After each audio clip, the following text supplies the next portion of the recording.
এখনো পর্যন্ত কেন্দ্রের সরকার, কেন্দ্রীয় শিক্ষামন্ত্রী ধর্মেন্দ্র প্রধান এনটিএ কে কেন বাতিল ঘোষণা, কি সম্পর্ক আছে, কোন ট্রানজাকশন আছে ধর্মেন্দ্র প্রধানের সঙ্গে এবং এনটিএ চেয়ারম্যানের মধ্যে?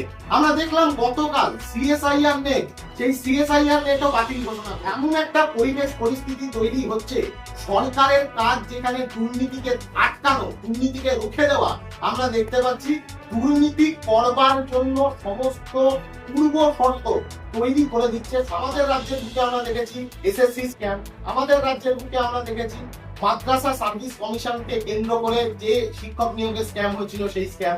আমাদের রাজ্যের বুকে আমরা এই ঘটনা দেখেছি যে সাদা ওএমআর শীট জমা দিয়ে হচ্ছে যে ডাব্লিউবিসিএস অফিসার হাজার হাজার কোটি টাকা দুর্নীতি হয়েছে নিট প্রবেশিকা পরীক্ষাকে সামনে রেখে। তারপরেই আমরা দেখলাম একদিনের মধ্যে, একদিন পরীক্ষা হলো নেট পরীক্ষা, গোটা দেশ জুড়ে প্রায় 9 লক্ষ ছাত্রছাত্রী এই পরীক্ষায় অংশগ্রহণ করলো।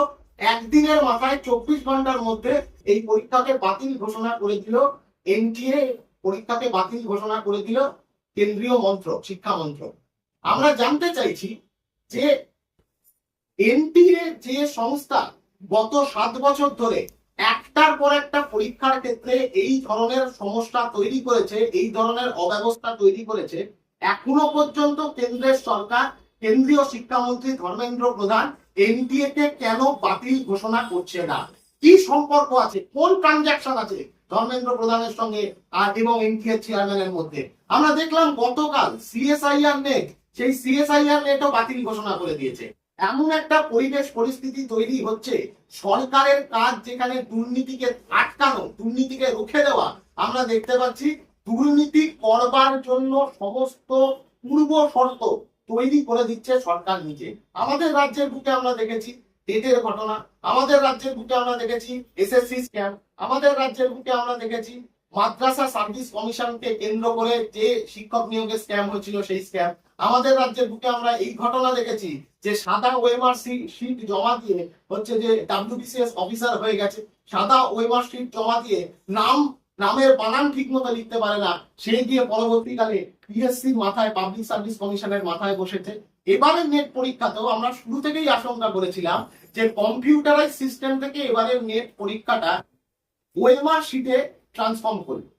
আমরা শুরুতেই এই বিষয়ে আশঙ্কা প্রকাশ করেছিলাম যে এর মধ্যে কোথাও একটা কোনো সমস্যার একটা বীজ লুকিয়ে আছে। পরবর্তীতে দেখা গেল ঠিক তাই। সেট পরীক্ষাতে যখন ওএমআর শীটে পরীক্ষা হয়, সেই সময় যে পরীক্ষার্থী ওএমআর শীটে পরীক্ষা দিচ্ছে তার শীটে পরীক্ষার পরে একটি কার্বন কপি তার হাতে দেওয়া হয়। এবারে দেখা গেল নেটের ক্ষেত্রে কোন রকম কার্বন কপি বা কোন রকম হচ্ছে যে জেরক্স কপি, যে কোনো ধরনের তথ্য সেই পরীক্ষার্থীর কাছে আর দেওয়া হলো না। একদিনের মাথায় পরীক্ষা বাতিল ঘোষণা করে দেওয়া হলো, সিএসআইআর নেট বাতিল ঘোষণা করে দেওয়া হলো। আমরা বলছি এর মূলে হচ্ছে এনটিএ, ন্যাশনাল টেস্টিং এজেন্সি।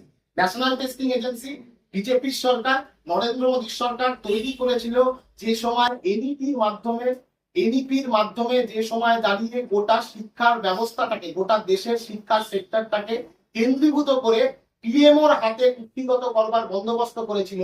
সেই সময় এনডিএ তৈরি করা হয়েছিল, যেটা এনইপির একটি পার্ট, এবং এনইপির একটি অংশ হিসেবে যখন এনটিএ সামনে আসে, এনটিএ এর স্লোগান ছিল এক্সিলেন্স ইন অ্যাসেসমেন্ট।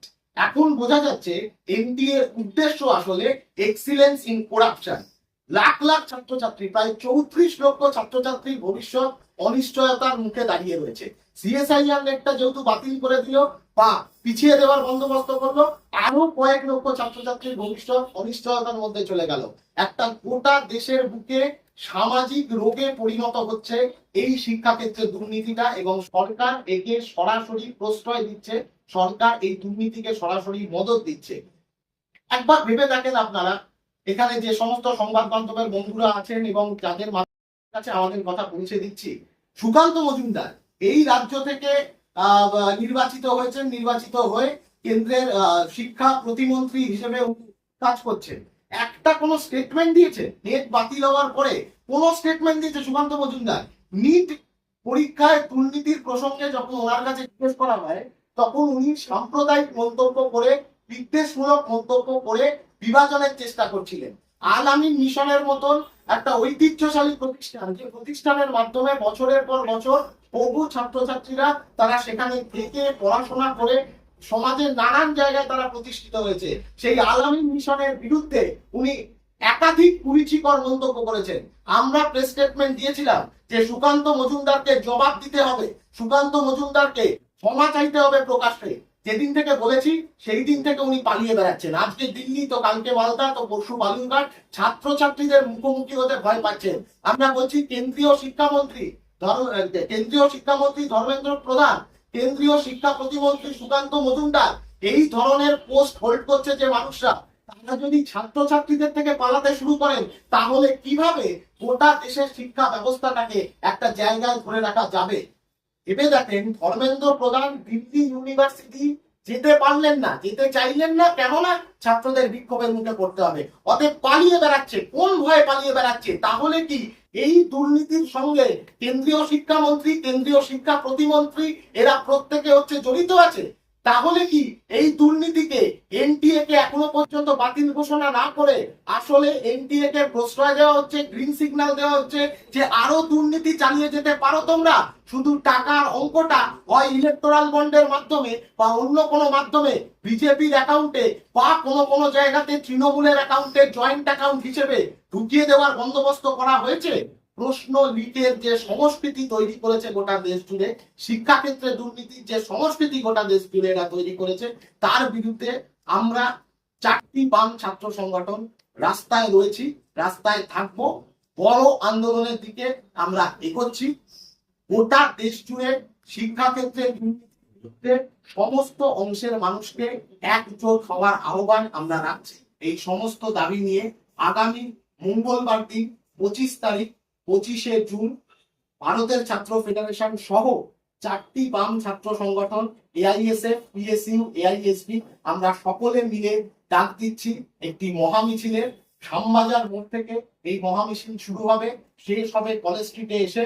সমস্ত অংশের ছাত্রছাত্রীদের, আমাদের রাজ্যের সমস্ত অংশের ছাত্রছাত্রীদের, অভিভাবকদের, শিক্ষক শিক্ষিকা, অধ্যাপকদের সকলের প্রতি আমাদের আহ্বান, আসুন আমরা একসাথে একজোট হয়ে এই রাজ্যের শিক্ষা ব্যবস্থা, এই দেশের শিক্ষা ব্যবস্থাকে রক্ষা করি।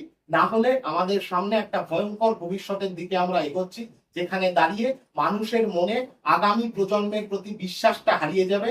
এখন কোনো জায়গায় কেউ ডাক্তার দেখাতে গেলে তার মনে এই শঙ্কা, এই ভয় চলে আসছে যে এই আদৌ হচ্ছে যে লিক হয়ে যাওয়া প্রশ্নপত্রের পরীক্ষা দিয়ে ডাক্তার হয়েছে নাকি সত্যিকারের পড়াশোনা করে ডাক্তার হয়েছে। ঠিক যেমন আমাদের রাজ্যের বুকে যত্রতত্র হচ্ছে শিক্ষকদের এই প্রশ্নের সম্মুখীন হতে হচ্ছে যে তুমি পরীক্ষা দিয়ে শিক্ষক হয়েছো নাকি তৃণমূলকে ঘুষ দিয়ে শিক্ষক হয়েছো।